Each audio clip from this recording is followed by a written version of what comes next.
another edition of our wonderful spaces here on Satoshi Club. It's always a pleasure to have you on board. And as always, I'm excited to be your host today. Uh, Today we have our guest from ZetaChain. ZetaChain is one project that really excites me. It's a pioneering omni-chain platform revolutionizing blockchain interoperability by enabling seamless blockchain dApps and unifying fragmented ecosystems. ZetaChain is building a connected Web3 future. So let's dive into what their vision is as we explore the space today. Let's go. So our guest today is already on board. Hello, can you unmute your mic and introduce yourself briefly? Hey, thanks so much for having me. My name is Dennis. Hope you can hear me. And yeah, I am core contributor to ZetaChain. I focus on developer experience, which means building tutorials, tools, documentation, all the things necessary for developers to be successful building on ZetaChain. All right, Dennis. Welcome aboard. I'm so happy to have you on the space today with Satoshi Club. We're excited to have you with us, man. Awesome. Let's do it. All right, all right. So can you tell us a little about yourself and your journey in Web3 up until the point that led you to Zeta Chain? Yeah, absolutely. So I've been in crypto since 2019. I uh, started my journey in the Cosmos ecosystem, basically building websites, web applications for Cosmos, uh, and kind of gradually transitioned into building developer tools back in 2020.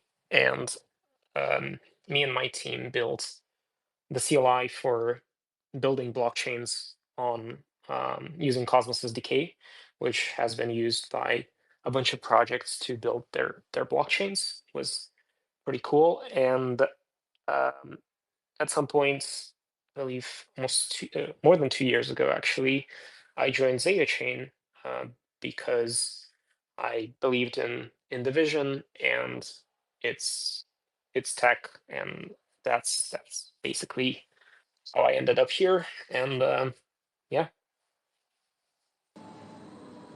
Splendid, splendid. Thank you for that introduction. So now moving on to a couple of questions which I'll be asking in the course of our discussion. What inspired the creation of Zeta Chain, and how does its vision of connecting fragmented blockchains into a seamless ecosystem address the current challenges in the crypto space? so basically in the past we had just a few blockchains, right? With Bitcoin, Ethereum, some other blockchains, but as as an industry, as we kind of evolve and as more people start using blockchains for different purposes, we kind of quickly realize that one blockchain that fits all purposes is not really the way to go. It's just impossible to build such a blockchain is the same way as it's really impossible to build an application that has absolutely everything, right? You can build a very general purpose application that has many features, and it might seem like it has almost everything, but it simply cannot have all the functionality one would expect from like uh, a whole ecosystem of applications. And the same thing is in blockchain, right? We don't have a single application, we have a bunch of apps, and some applications require high throughput, right? Maybe it's a game, maybe it's a high frequency application that needs very very quick block time, right? Like you know, 10 millisecond block time or something. Some applications need more privacy, right? And so some applications need more liquidity, and like all of this cannot possibly fit onto a single blockchain. And that's how we started to see proliferation of chains being built that solve a specific problem, right? They're built for a specific application, call them app chains, or just chains that are uh, different. They're still general purpose chains, but they focus on different things, on privacy, on being fast, on being super developer friendly, uh, or or very secure, and so on, right? So we're seeing now hundreds and thousands of blockchains all popping up and all kind of hosting different apps, right? And it's great, but the problem with, not a problem, but like the challenge of all of this is fragmentation of user experience and fragmentation of everything, right? Of developer experience, of liquidity, of um, kind of general understanding of how it all works together. And there are different approaches to solving this fragmentation problem. You have different protocols, you have different um, bridges, right? And some of them offer just token transfers, which is fine, right? You want to transfer tokens between blockchains, but and some offer message passing, which is also pretty cool because you have applications on different blockchains that want to talk to each other, and you need to pass data and value between them. And there are message passing protocols, and um, there are other systems in place. But at the end of the day, it does seem like this is still a fragmented experience with just some connectivity built on top of it, right? So it doesn't look like a solution that really ties together everything in a platform that is really kind of connecting everything very tightly. It doesn't seem this way. So kind of slowly going back to what Zeta Chain is all about. The vision is that Zeta Chain provides this platform that connects everything and lets you build anything you want, but we provide all the primitives for you for your application to be cross-chain by default. Uh, we call these applications universal because on Zeta Chain, when you build an app, it's automatically connected to all the chains connected to Zeta Chain, and that's the main idea, right? Provide a platform for developers to build these applications that are augmented with this interoperability baked in, so you don't have to worry about bridges, about establishing message passing systems. You just build one contract, and it works with all the chains. So to me, this vision kind of it resonates quite strongly with me personally because um, I think interoperability is a big and hard problem to solve, and it's especially difficult to provide experience which makes building these cross-chain applications uh, easier, right? Instead of just kind of doing it in ad hoc kind of way. Ideally, as a developer, you don't really think about all of this infrastructure. You kind of focus on business logic, and everything else is provided for you. So that's what ZetaChain is doing. All right. That sounds very awesome. Um, it seems like ZetaChain has the community at heart, and thinking of building something that makes um, enhancing blockchain and universality of all the different chains all in one space and reducing the bulk of the work for developers. I think that's quite commendable. So I commend your team for that. And what you're building seems like something that's going to have a broad use case. So thank you for that insight, Dennis. So, moving on to a different question now. So, could you quickly explain how Zeta Chain's omni-chain smart contract works, and what makes that a game changer for developers building the apps? Specifically, like broadening on what you just talked about. So, how do developers benefit, and how do they need to interact with the multiple? How do they get to be able to interact with the multiple blockchains available? Yeah, I'll try to explain this on a high level, but it's gonna get technical anyways because you kind of need to go in the technical details to understand how it really works. But on a high level, um, there are systems like message passing where you have two blockchains and you deploy applications in both of them, and you use one of the message passing providers to send data between your applications on different chains. And you when you add more chains into the mix, you have to deploy more apps, more connections, and it quickly becomes very hard to manage. And what ZetaChain is building, is providing, is an alternative to these sort of systems where you have this complexity that inevitably creeps in. With ZetaChain, the architecture is very different. Instead of deploying your application on different blockchains, you just deploy it once on ZetaChain. So ZetaChain is EVM compatible. So it means that you can take an existing Solidity contract, deploy it on ZetaChain, it's just going to work.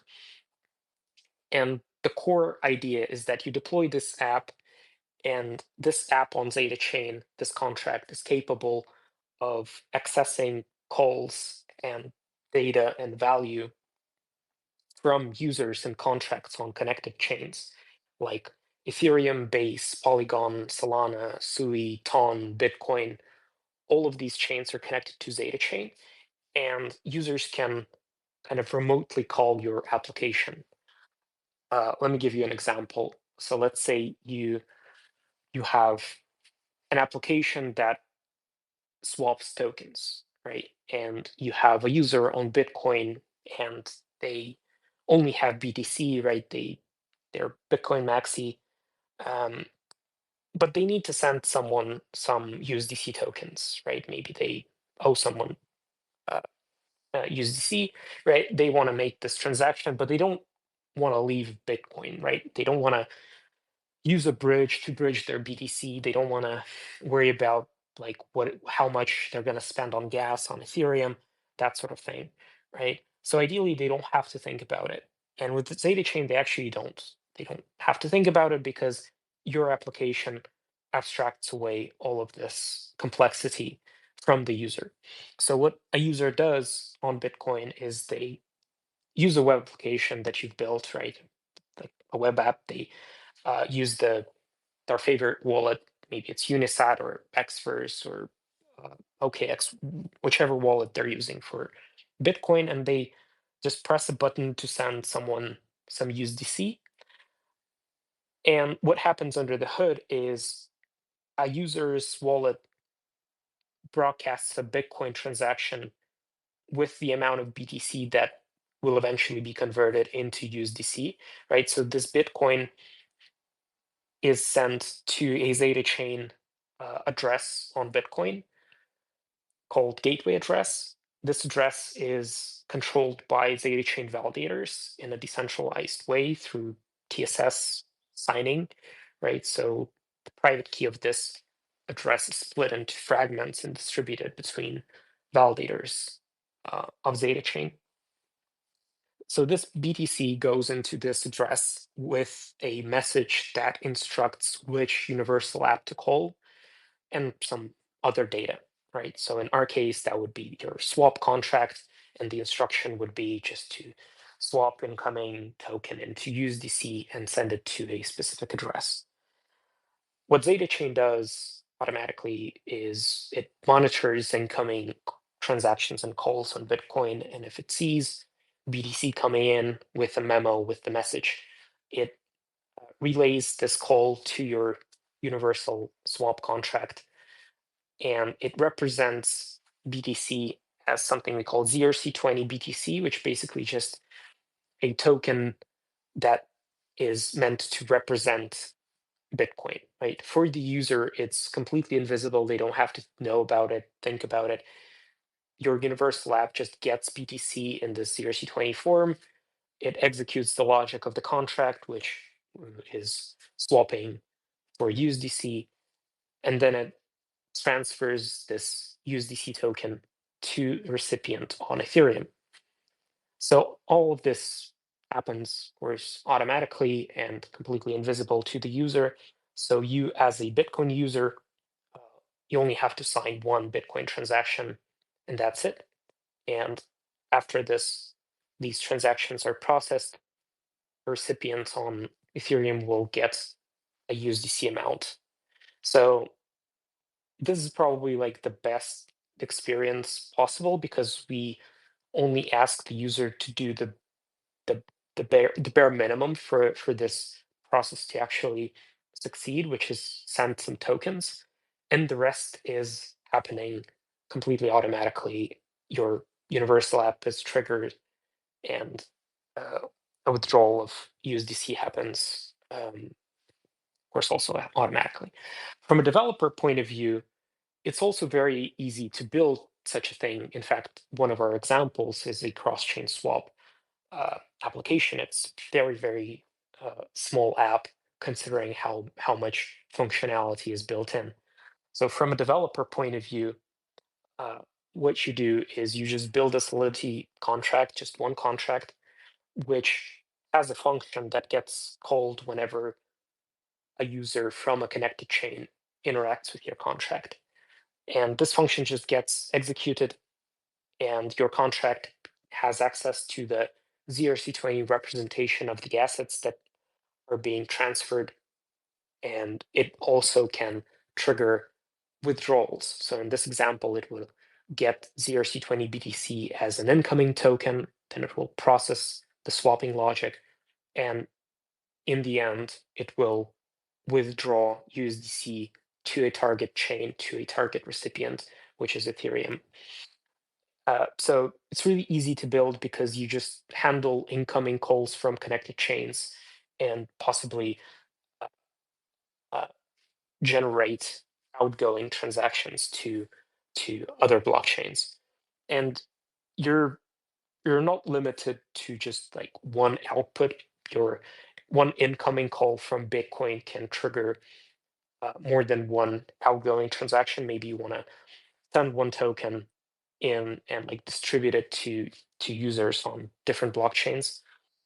But maybe you don't even need to make an outgoing call at all. So, for example, another example of this is NFT, right? You might want to build an app that mints NFTs, and it can do so in response to a call from Bitcoin or any other chain. So an NFT is minted on ZetaChain, and then maybe users can transfer it to other blockchains. So it's very flexible, and what we provide as a platform are these mechanisms that abstract away all the complexities of cross-chain interactions. So instead of you having to kind of worry about uh, which bridge to use, which how is it gonna like work with other connectivity solutions, because like you're using one bridge for Bitcoin and you're using another bridge for Sui, and then like what's with Ton is probably gonna have something else. With Zeta Chain, all of these interactions happen through a single interface. So from a developer point of view, it's very easy because it's just one function that gets called. You get chain ID, you get tokens, you get a message, and then you figure out what to do from there. So from DevX point of view, it couldn't really be easier. And I mean, I can talk about this on and on, but there are many advantages to this architecture. Yeah. Sorry. Yeah, yeah. No, no, no. I was just buttressing what you said. I mean, it seems like a broadly planned architecture, and it seems like a whole lot of work has been put in to making this possible. Because I mean, having to transition from one blockchain to another automatically from the user point of view, that's something that takes a lot of work. So that's a lot. Kudos for that. So well, I think we're going to dive into all of that more as we go on. I'm just going to move on to a different question now because we have quite a number of them before we move on to the community questions. Are you ready for my next question, Dennis? Absolutely. All right, splendid. So, could you tell me about ZetaChain's proof of stake consensus and how it relies on validators, observers, and signers? So, how do these roles ensure security and scalability, and what opportunities exist for community members to participate in securing the network? So ZetaChain is as you said, is a delegated proof of stake uh, BFT consensus under the hood. So it uses common BFT, which at the end of the day means that you have a network of validators run by people, by different entities, and users stake Zeta to these validators or delegate Zeta to these validators, and validators uh, propose blocks uh, at random. Well, not at random, but it's deterministic, but based on voting power, a validator is chosen to propose a block, and they get rewards for producing blocks.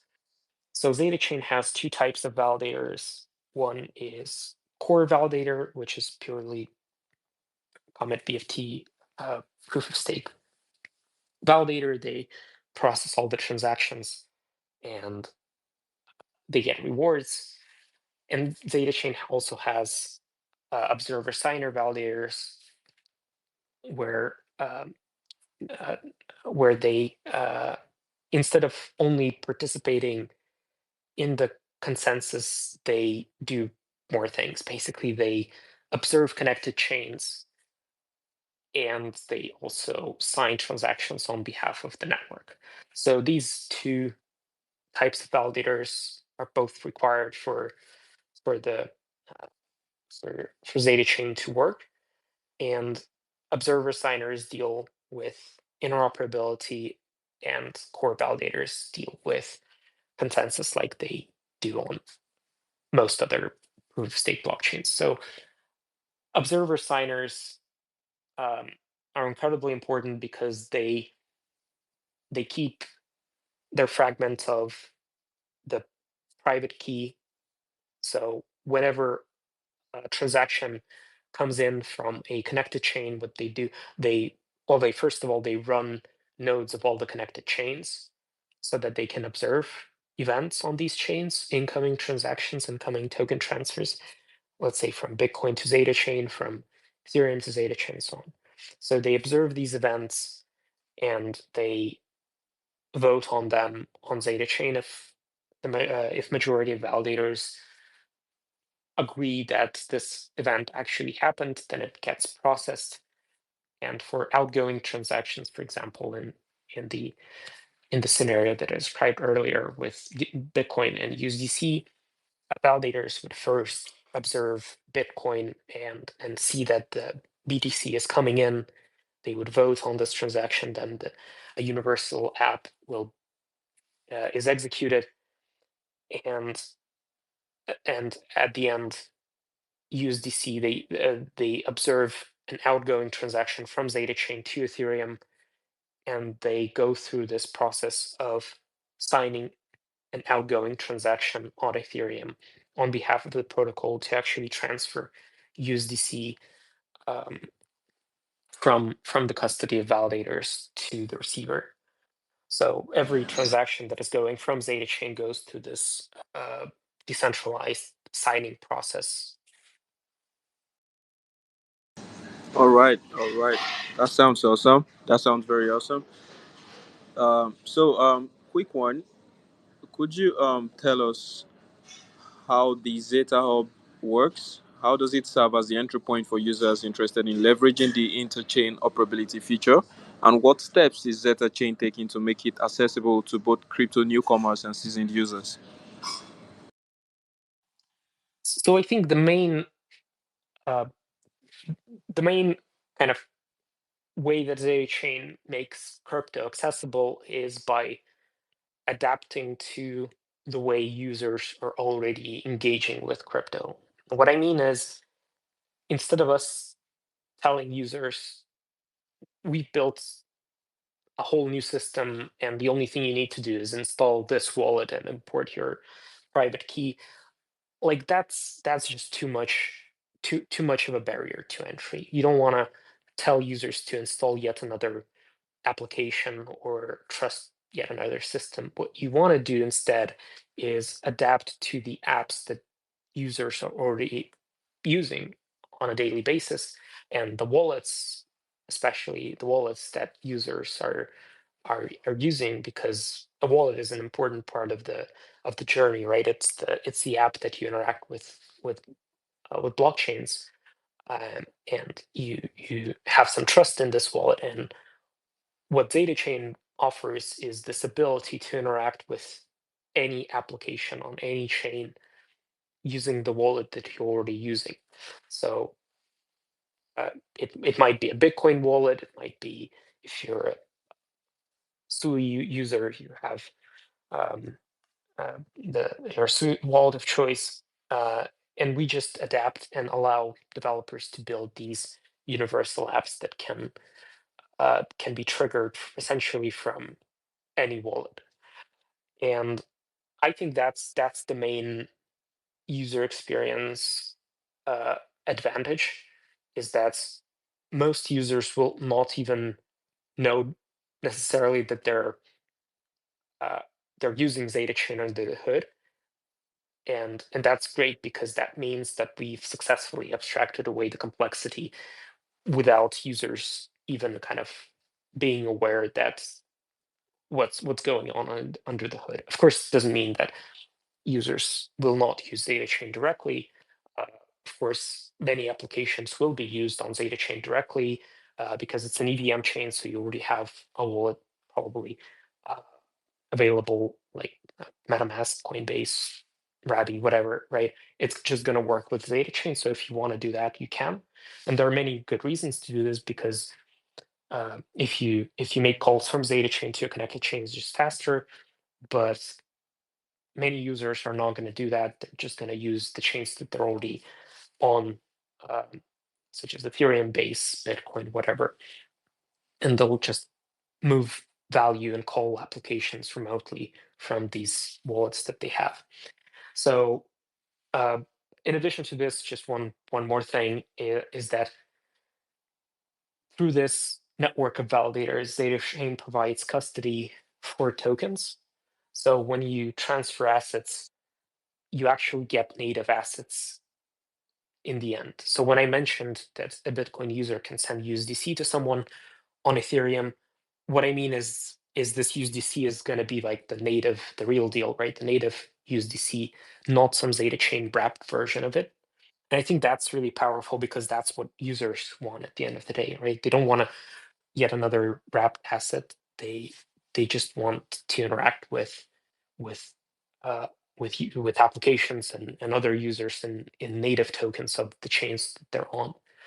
So yeah, broadly speaking, I think these are two main advantages in terms of UX, uh, both relevant to new users of crypto as well as uh, to those who've been around for a while. All right, that sounds very interesting.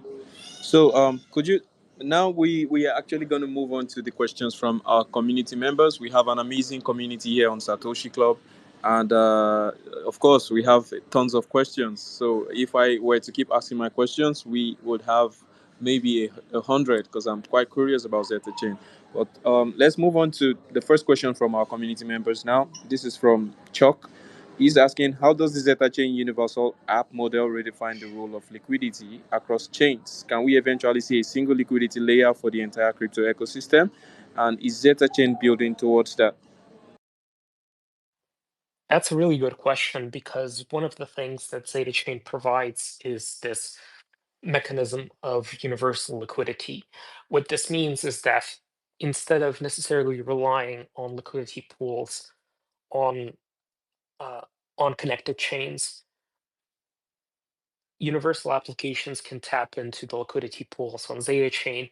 So when you're swapping tokens, you can kind of tap into these pools that have all representations of all the tokens of the connected, not all the tokens, but of the supported tokens of the connected blockchains on ZetaChain. So this means that instead of fragmenting liquidity and having a bunch of smaller pools, you can pool all the liquidity on ZetaChain, and all applications essentially reuse the same pools.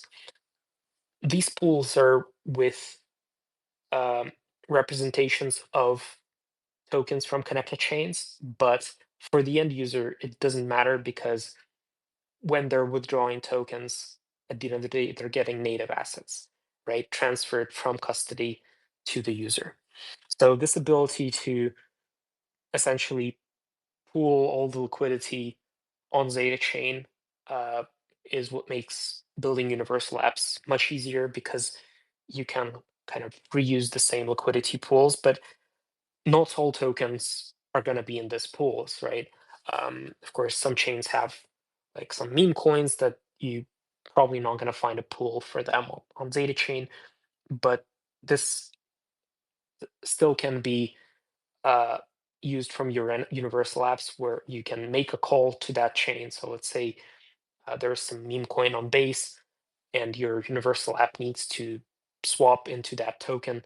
You're making an outgoing call from your universal app to ZetaChain with an instruction to swap an asset into this meme coin. So you can still do that, and you can use the uh, unified liquidity pools on ZetaChain for supported assets, and you making outgoing calls and tapping into liquidity on connected chains for tokens that are probably like smaller, lesser known, or just new. So both approaches work fine. All right, all right, all right. Thank you for that answer. I hope that answers your question, Chuck. So, the next question is from Cleverland.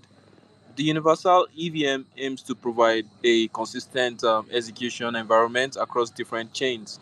How does it handle the differences in data structures, gas models, and execution environments between various blockchains, especially non EVM chains like Bitcoin? So ZetaChain is EVM, and the way we handle um, calls from different connected chains and outgoing calls is is this way. So basically, when a user is making a call from Bitcoin, what they do is they supply a message in the memo of a transaction, and we relay this message to your universal contract. The same happens actually from any other connected chain. When a user on Ethereum interacts with your app, they're interacting with what we call a gateway on Ethereum, which is a contract, and you're passing a message to this gateway and it gets propagated, relayed to your universal app. So from universal app's point of view, interactions from connected chains is exactly the same. You're just getting a message, you're getting some bytes from a connected chain, uh, and that's it. And you can do whatever you want with these bytes. When you're making an outgoing call, it's a bit different because for every chain, like the interaction could be different. But what we're doing is we're just using ABI encoding to kind of standardize interactions. And the translation layer happens on the Zeta chain side. So you don't need to worry about that all that much. So for Solana, for example, when you're making a call to Solana, you would be providing uh, uh, all the assets that you're going to be interacting with. You're providing the program name if you want to call a program on Solana from ZetaChain. Same with SUI. So you would be passing all the objects that you're going to be interacting with, and on the SUI side, you will handle this call and relay it to an appropriate contract. With EVM chains, it's also very easy. Arguably, it's a bit easier to understand because Zeta chain is EVM, and if a connected chain is also EVM, you just pass contract address that you want to call and the message, and it will the gateway will call that contract on your behalf with the tokens that you provided or without tokens.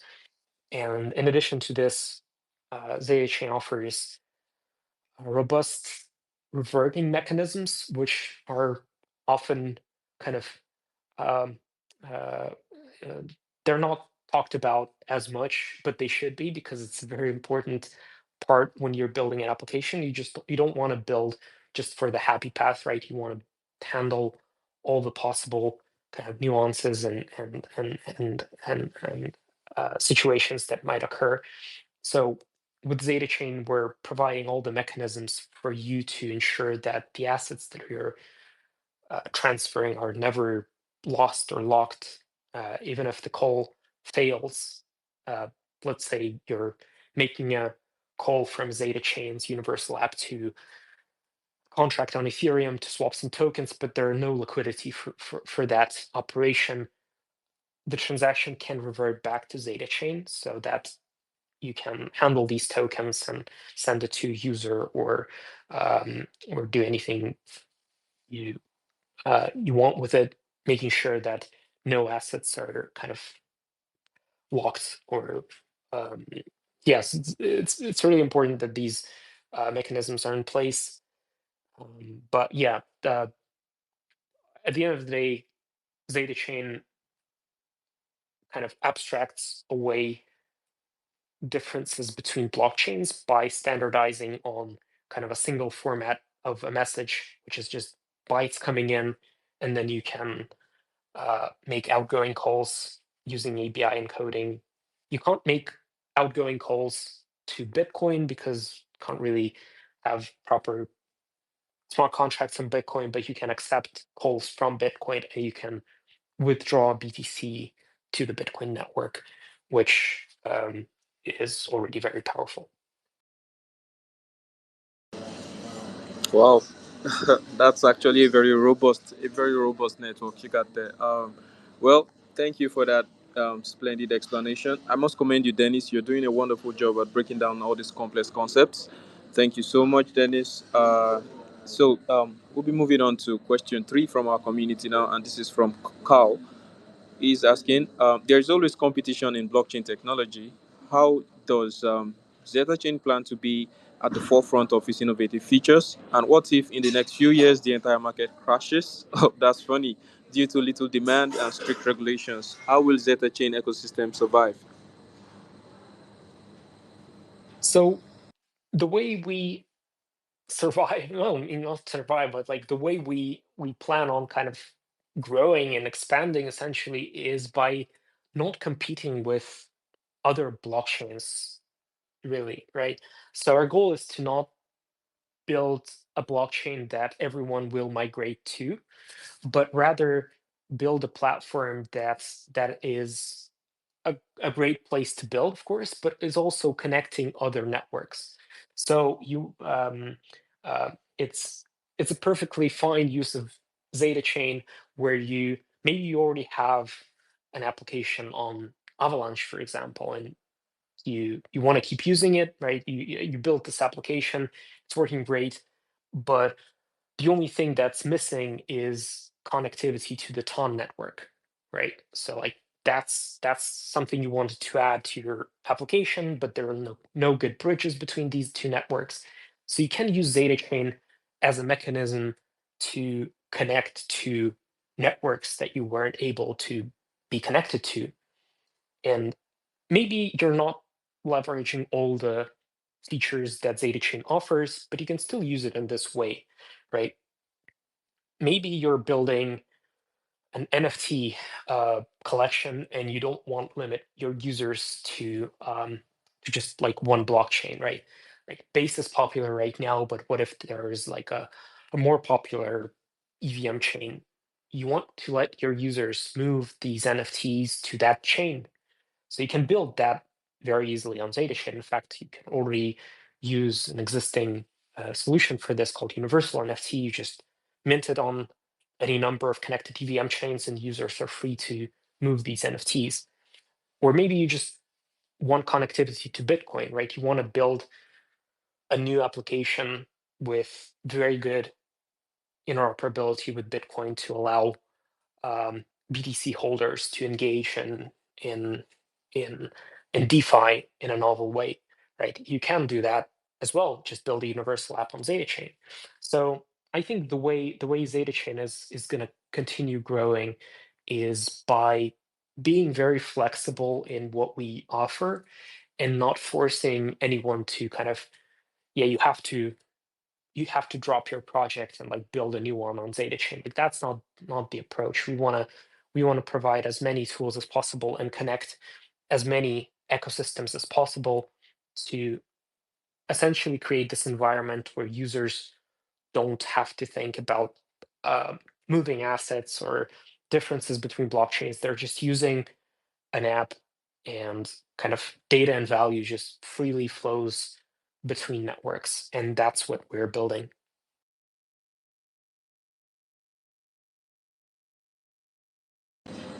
All right, all right. Splendid answer, Dennis. Thank you so much. So this question is from Yamiko.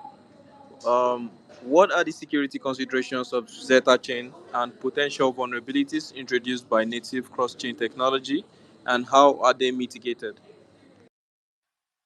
So there are many answers to this question, but like from the source code point of view, of course, all the sources is public. We are building everything in the open. We're hosting uh, protocol development calls every 2 weeks. So we really value transparency, and we want everyone to be able to kind of peek under the hood and see how it all works and suggest improvements. And if there are even any kind of hint of a possible vulnerability, we want to know about it as early as possible. That's why everything is out in the open. It's actually a very good. These protocol calls are a very good place to learn about all the new things that are coming, because you can uh, hear about new stuff long before we announce them. So that's from the source code point of view, and of course, every change that we're making, every release goes through an audit. So the code is fully audited by a bunch of different entities. We have a list of audits that we've completed over the past year or so. Uh, on the operations point of view, there's no single bottleneck. There's no like single place where like many L2s have a sequencer, and it's just basically like one server that's doing this work, right? So it's not very decentralized. With ZetaChain, it's always a network of entities validating, be it consensus of the protocol, validating transactions and producing blocks, or observing cross-chain calls. So it's always a vote mechanism, which ensures that there's no single entity making these calls. And um, aside from this, we are kind of growing responsibly or sustainably, I'd say, because we want to make sure that the security of the network is proportional to the amount of value that it holds, it secures, right? So we don't want to be in a situation where the network uh, is not capable of securing the assets. So that's why we have things like liquidity caps, where there is a limit on how much liquidity can be transferred to ZetaChain. And this is not because we want to prevent people from providing more liquidity, but we want to make sure that the network is secure enough to handle the incoming value. Um, and since we use these kind of unified liquidity pools, that's actually more efficient, because um, we get the liquidity from different chains. All apps use the same pools. They don't have to rely on other chains' liquidity if they don't need to. And so yeah, I'm sure there are many other aspects of security, but that's what comes to mind. Yeah. All right, all right. Um, It's commendable that security is a top-notch consideration. And that's an amazing question from your Yamiko. Thank you so much for that question. It's, I mean, it's expected that community would be concerned about security, and they want to be sure that when they get in on Zeta Chain, their assets are secure. And I must comment that thought from Zeta Chain as well, from your team, for considering that you do not want to overwhelm the system with so much liquidity that wouldn't be able to be secured. So I think that's actually very commendable. Yeah, so I'll be moving over to question number 5 from our community now, and this is from Fefai. Fefai is asking, how does Zeta blockchain achieve consistent 5-second finality while maintaining cross-chain consensus, particularly with chains like Ethereum or Bitcoin that have longer finality times and probabilistic finality models? Yeah, I think that's a very good technical question. So the way it works is these transactions between blockchains, let's say it's from Bitcoin to ZetaChain to Ethereum, they're not atomic, so they don't happen in a single in a single block, right? So we're not in the business of synchronizing block times between blockchains. That would be maybe possible to do with blockchains that have similar consensus characteristics where the finality is instant, like with Cosmos chains.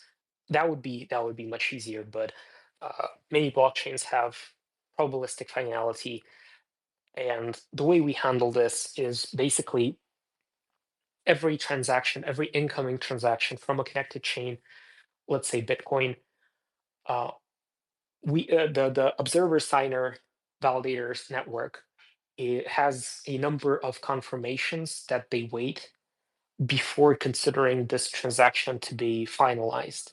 And every chain has a different number of confirmations. So essentially, observer signers wait for a certain number of blocks before considering this transaction to be finalized. And the reason why we do this is we want to avoid reorganizations as much as possible, right? So as long as we waited um, for a certain amount of blocks, the transaction goes through. Then it's processed on ZetaChain. Right now, we're actually in the process of reducing the block time on ZetaChain even lower than 5 seconds to make it uh, uh, faster, more efficient. Uh, it's processed on ZetaChain, and then we're making an outgoing call. And observer signers also wait for a certain number of confirmations on that chain. And these numbers are going to change, and we're going to iterate on the mechanism of observation and signing to ensure that there's a good balance between security, where we actually avoid reorgs um, and do everything very securely and reliably, but at the same time uh, we don't wait for too long, and we don't waste any user's time on this.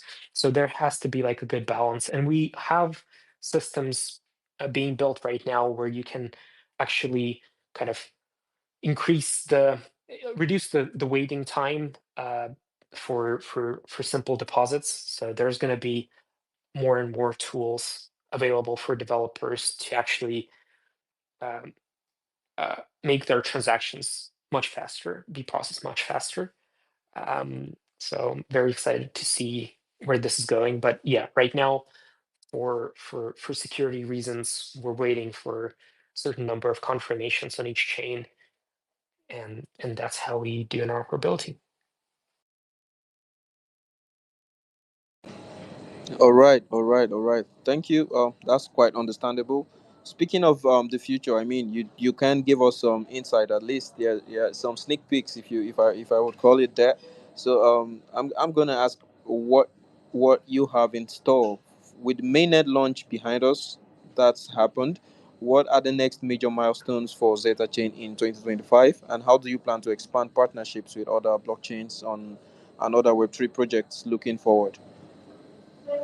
Yeah, so um, we've added quite a few chains, non-EVM chains recently, like SUI and TON. Not many interoperability solutions actually integrate with those chains, especially TON. So that's really cool. And support for both of these chains is coming. It's already on testnet, so of course you can already build on it as a developer, and it's going to become available on mainnet very soon. As I said, we have some uh, interesting mechanisms coming soon, which will allow transactions to be processed much faster. We're also looking into um, other non-smart contract chains to be connected, because Bitcoin has been uh, one of the main kind of chains at launch, one of the four actually, yeah, one of the four chains that were connected at launch. And it was very important for us to connect Bitcoin, because we wanted to provide this uh, connectivity to Bitcoin users, so they wouldn't have to like rely on bridges and all that, right?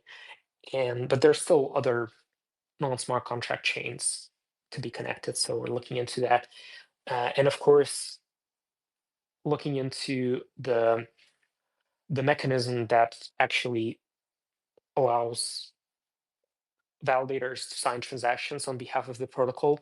The more improvements we can make on that front, the easier it's going to be for end users to interact with apps, the less time they're going to have to wait. So, um, but yeah, I'm really excited about these new non-EVM chains connected to ZetaChain. I think there's going to be a lot of interesting use cases where you would be able to, like, from your Telegram app, you would be able to interact with any application on any blockchain through Ton. So very excited about that. All right, sounds good. Sounds good. So speaking specifically about Bitcoin now, so for all Bitcoin transactions, are there any restrictions on the particular wallets, or it's a sort of universal thing, like no restrictions? Every single Bitcoin wallet, be it Xverse or whichever Bitcoin wallet, it's going to work seamlessly with ZetaChain. Yeah, every wallet is should be compatible. So we don't necessarily require anything from wallets aside from being able, like, for your wallet to be compatible with ZetaChain, it has to be able to send transactions with a memo encoded as bytes in OP return, which is standard for encoding memos in Bitcoin transactions. And all major wallets support this functionality. Um, and Xverse, Unisats, um, OKX are just a few that come to mind. They all work very well with ZetaChain, but any wallet should be compatible. We actually now support two mechanisms of interacting with universal apps from Bitcoin. One is OP return, the traditional, very kind of low maintenance way of sending data on the Bitcoin network, but we also support inscriptions, which is a new, arguably uh, uh, more flexible, well, objectively more flexible mechanism, because it allows you to send much more data in a single transaction. So we also support inscriptions, and many wallets now support inscriptions as well. So um, very easy to interact with universal apps from Bitcoin, and it doesn't really matter how much data your application requires. If it's less than um, 80 bytes, actually 60, less than 60 bytes, you can use OP return. If you need more data, just use inscription. You broadcast the commit transaction, reveal transaction, and then uh, witness data contains the the message that will be passed to universal app, and it also supports revert address. So if your universal app reverts for some reason, maybe you didn't format the data correctly, or something else happens, the Bitcoin amount will be returned to the address that you specified, which is very convenient. Wow, that's actually an amazing feature. So providing the avenue to have reverse transactions in cases of errors. I mean, that's top notch. Um, well, thank you so much, Dennis. This has been an amazing, eye-opening conversation I've had with you today. It's been fun talking to you.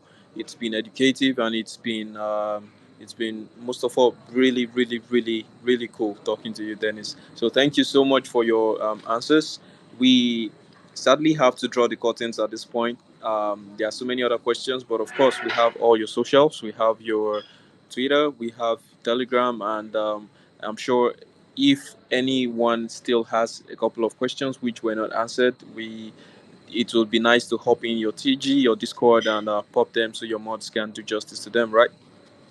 Thank you so much for having me. It was a pleasure. Yeah, thank you. So, do you happen to have any added information that we possibly did not touch in the course of our conversation? Anything you want to add? Anything we should look forward to that you could just quickly tell us about? I think we covered quite a bit, but I just wanted to highlight that there's really no better place, better time to start building because we've connected so many blockchains already. Like if you're a builder, if you want to create an app for Bitcoin users, especially, uh, ZetaChain provides all the infrastructure, all the tools for you to build the next big app.